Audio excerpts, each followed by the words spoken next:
আসসালামু আলাইকুম। আমি হেলাল চৌধুরী। আপনাদের সবাইকে আমার পেজে স্বাগত জানাচ্ছি। বরাবরের মতোই আজকেও একটা অফ ট্র্যাকের বিষয় নিয়ে আপনাদের সাথে আমি কথা বলব।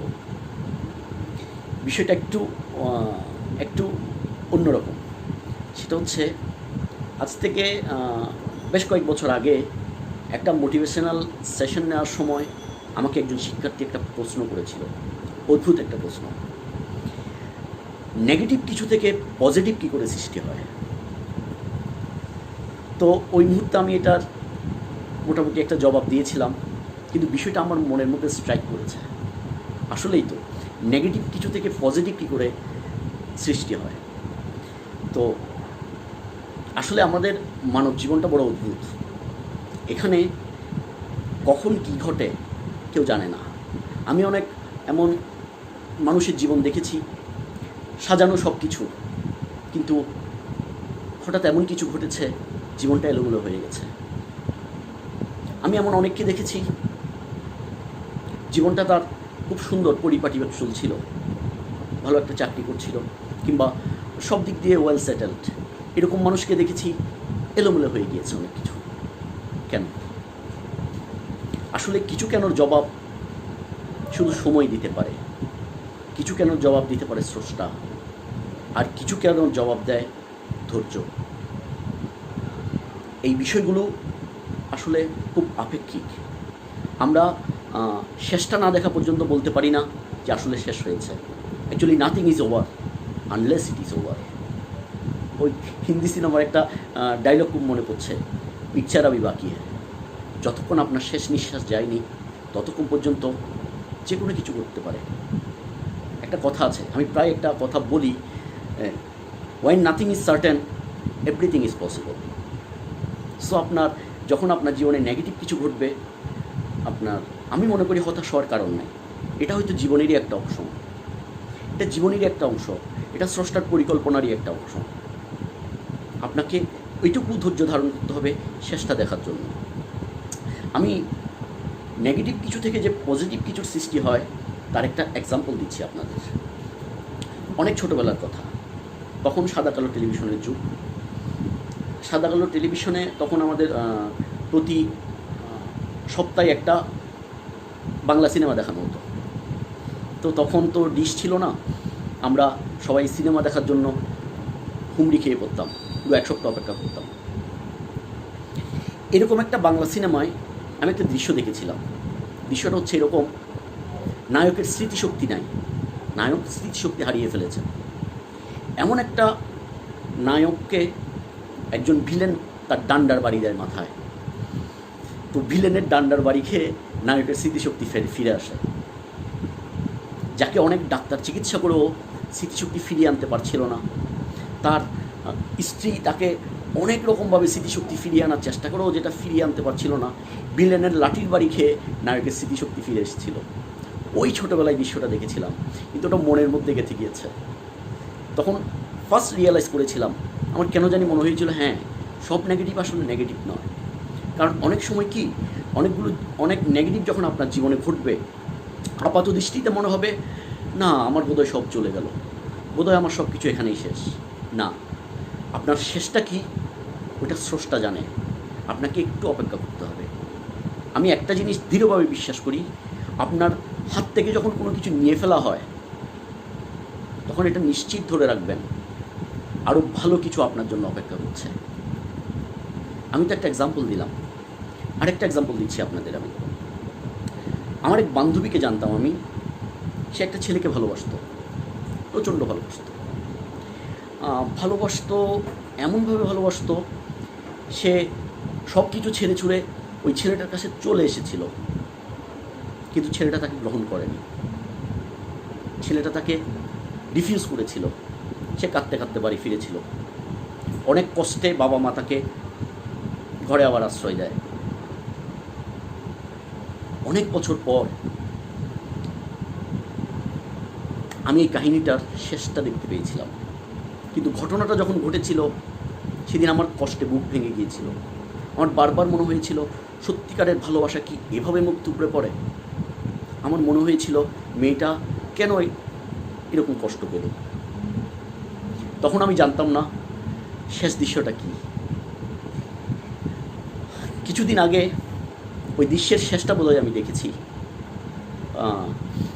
মান্নাদের একটা গানের কথা মনে পড়ছে, সুজাতায় আজ শুধু সবচেয়ে সুখে আছে, শুনেছি তো লাখপতি স্বামী তার, হিরে আর জহরতে আগাগোড়া মোড়াসে, গাড়ি বাড়ি সব কিছু দাবি তার। আশা করছি যারা শুনছেন তারা উত্তরটা পেয়েছেন। এখন আমাদের ওই বান্ধবী ওই সুজাতার মতোই আগাগোড়া গয়না দিয়ে মোড়া, আর আমাদের সেই বন্ধু যাকে সে ভালোবেসেছিল সে এখন আন্দরকিলার একটা ছাপাখানায় কাজ করে। যখন আমাদের ওই বান্ধবীর সাথে ঘটনাটা ঘটেছিল আমরা জানতাম না স্রষ্টার পরিকল্পনা কী।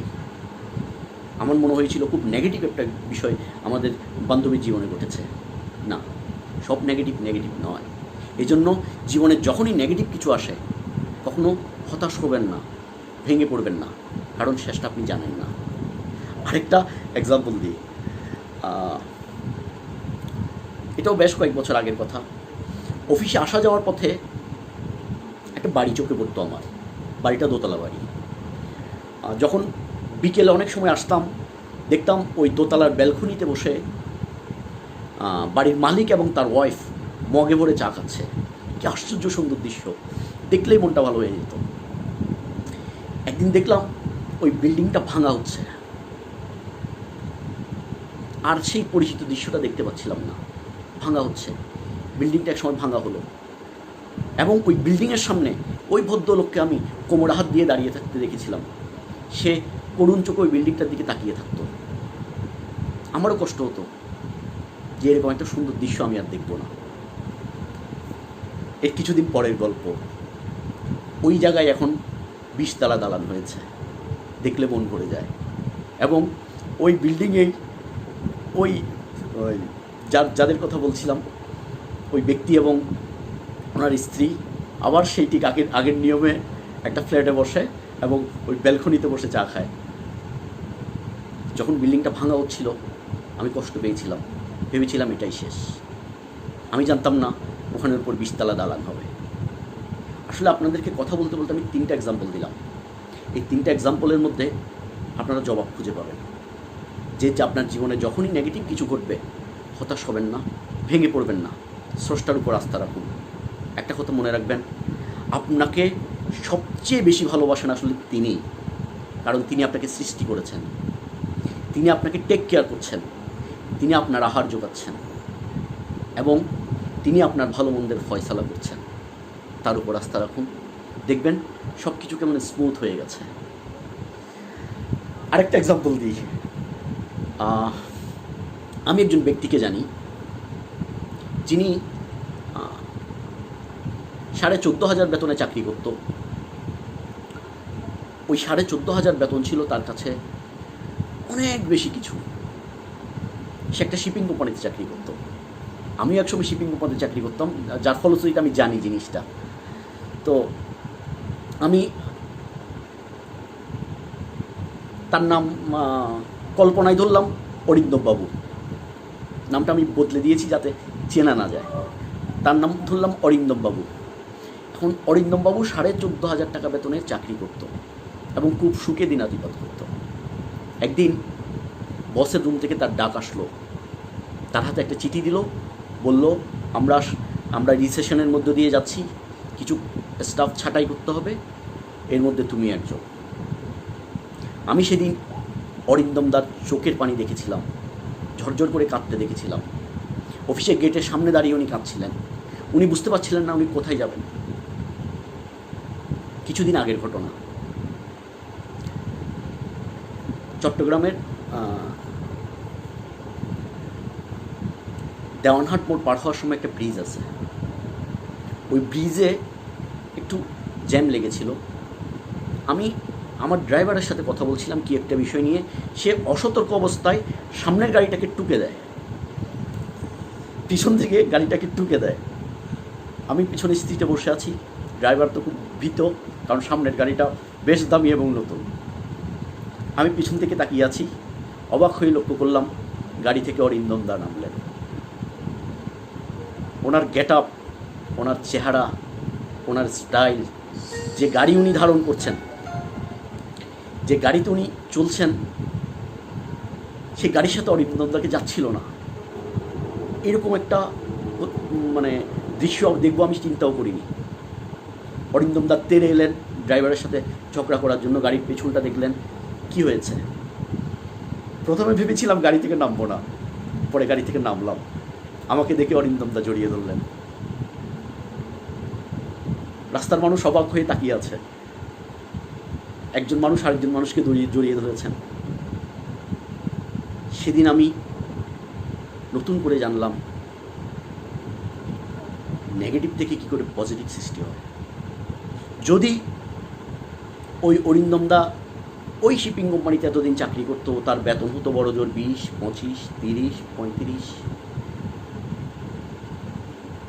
আজ উনি প্রায় 1 কোটি টাকা দামের গাড়ি হাঁটাচ্ছেন। জবাবটা এখানে।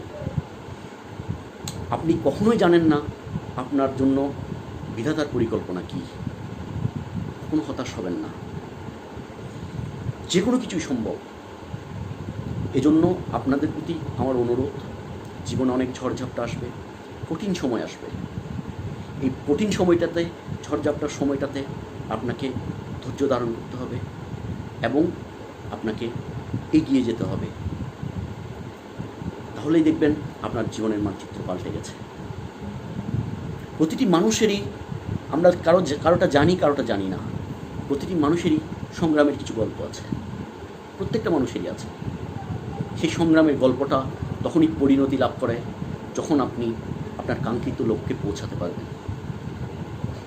অনেক সময় কি হয়, ভালো কিছু দেওয়ার জন্য খারাপটা আপনার হাত থেকে তুলে নিতে হয়, বড় কিছু দেওয়ার জন্য ছোটোটা আপনার হাত থেকে নিয়ে নিতে হয়। যখন ছোটোটা আমাদের হাত থেকে নিয়ে নেয় বিধাতা, তখন আমরা ভয় পাই, আমরা ওনার উপর আস্থা রাখতে পারি না। আর আস্থা রাখতে পারি না বলেই আমরা হতাশ হয়ে পড়ি, ভেঙে পড়ি। এজন্য যারা আজকের এই আলোচনাটুকু এতক্ষণ ধরে ধৈর্য ধরে শুনলেন, তাদের প্রতি অনুরোধ, সব নেগেটিভভাবে দেখবেন না। পজিটিভ কিছুর জন্য মাঝে মাঝে নেগেটিভ দরকার আছে। এই জন্য সবসময় আশাবাদী থাকবেন, পজিটিভ থাকবেন এবং স্রষ্টার উপর আস্থা রাখবেন। স্রষ্টা কখনো আপনাকে নিরাশ করবে না। ধন্যবাদ সবাই।